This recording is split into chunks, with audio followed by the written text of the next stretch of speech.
श्यामपुर गांव की हर गली अपने अंदर कई रहस्य को समेटे हुए थी। यह गांव की अपनी भूतनी की कहानी के लिए दूर दूर तक मशहूर था। गांव के बुजुर्ग अक्सर रात की आग के पास बैठकर इस कहानी को सुनते थे। कहते कि हर पूर्णिमा की रात वहाँ एक भूतनी दिखाई देती है। इस भूतनी की कहानी से अर्जुन बेहद प्रभावित था। वह हमेशा सोचता था कि क्या वाकई में यह कहानी सच हो सकती है। अर्जुन के मन में इस कहानी की सच्चाई जानने की तीव्र इच्छा थी। उसने अपने दोस्तों से कहा, आओ इस बार हम इस भूतनी की सच्चाई का पता लगाएंगे। लेकिन उसके दोस्तों ने डर के मारे उसे अकेला छोड़ दिया। अर्जुन ने अपनी हिम्मत को संभालते हुए अकेले इस कहानी की सच्चाई का पता लगाने का निर्णय लिया। पूर्णिमा की रात धीरे धीरे पास आ रही थी। अर्जुन ने अपनी योजना बनाना शुरू कर दी। गांव के बाहर स्थित पुराने महल की ओर वह बढ़ चला। यह वही महल था जो हर कहानी का केंद्र था। रात का अंधेरा गहराते ही चांदनी अपनी पूरी चमक के साथ आकाश में फैल गई थी।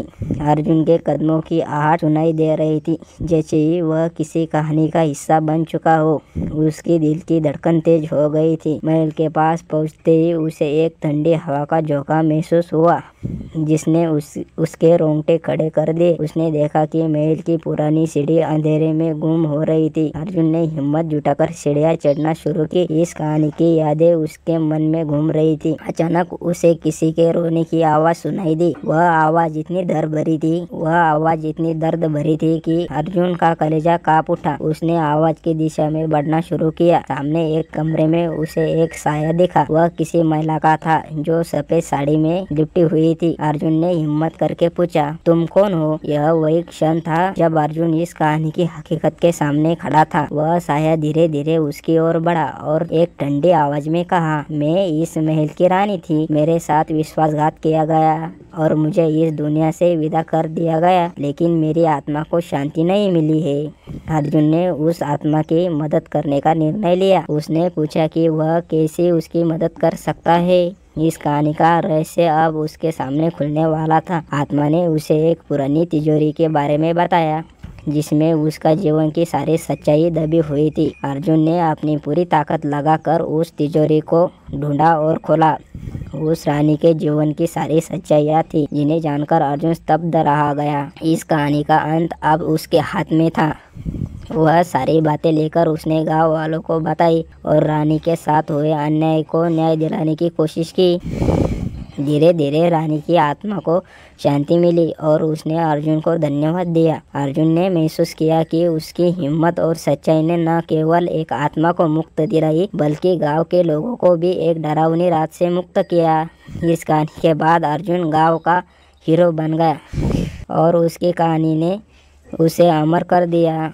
गांव में अब हर पूर्णिमा की रात एक उत्सव की तरह मनाई जाती है, जिसमें अर्जुन की बहादुरी और भूतनी की मुक्ति की कहानी सुनाई जाती है। इस कहानी ने केवल अर्जुन की जिंदगी बदल दी, बल्कि श्यामपुर के इतिहास में भी एक नया अध्याय जोड़ दिया।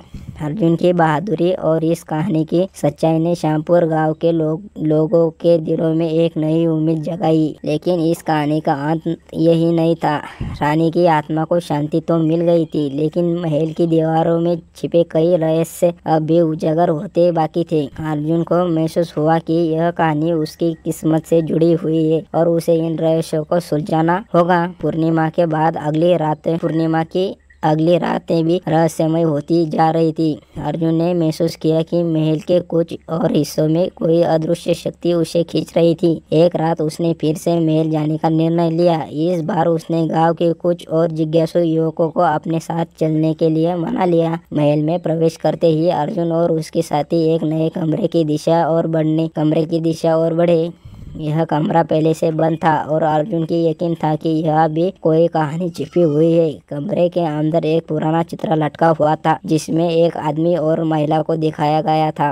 अर्जुन ने गौर से देखा और पाया कि यह वही रानी थी। का आत्मा को उसने शांति दिलाई थी, लेकिन उस आदमी का चेहरा उसको समझ से बाहर था। चित्र के पीछे एक गुप्त दरवाजा था। दरवाजे को खोलते ही अर्जुन और उसके दोस्तों ने देखा कि वहाँ एक गुप्त सुरंग थी। सुरंग के अंदर बहुत पुरानी चीजें पड़ी थी, जिनमें कुछ पुराने ग्रंथ और दस्तावेज शामिल थे। इन दस्तावेजों में उस आदमी की कहानी थी जो रानी का विश्वास पात्र था और जिससे बाद में धोखा देने का आरोप लगा। अर्जुन और उसके साथी धीरे धीरे उस दरवाजे को पढ़ने लगे। उन्हें पता चला कि रानी के साथ जो विश्वासघात हुआ था उसका कारण यह आदमी नहीं था, बल्कि यह तो एक और बड़ी षड्यंत्र था जिस महल के कुछ अन्य लोग ने रची थी।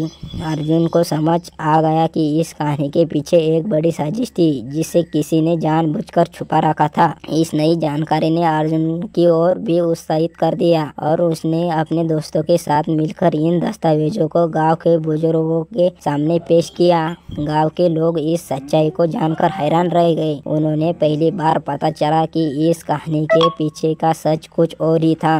गांव में एक सभा बुलाई गई जिसमें अर्जुन ने अपनी पूरी यात्रा और कहानी के पीछे छुपे रहस्य को उजागर किया। इस सभा के बाद गांव के सभी लोग अर्जुन की तारीफ करने लगे। उन्हें महसूस हुआ कि अर्जुन ने न केवल एक भूतनी की आत्मा को शांति दिलाई, बल्कि गांव के इतिहास में छुपे हुए कई रहस्यों को भी उजागर किया। इस कहानी की वजह से अर्जुन की बहादुरी और उसकी खोजबीन के किस्से दूर दूर तक फैल गए। गांव के लोग अब महल को एक ऐतिहासिक धरोहर के रूप में देखने लगे। अर्जुन ने भी फैसला किया कि वह इस महल को एक संग्रहालय में बदल देगा ताकि लोग इस कहानी और इसके पीछे छुपे रहस्यों को जान। यात्रा उसके जीवन की सबसे बड़ा रोमांच बन गई और इस कहानी ने उस सच्चाई की खोज में एक नए मुकाम तक पहुंचाया। गांव के लोग आज भी अर्जुन की इस बहादुरी की कहानी सुनाते हैं और यह कहानी अब श्यामपुर की एक अमूल्य धरोहर बन चुकी है।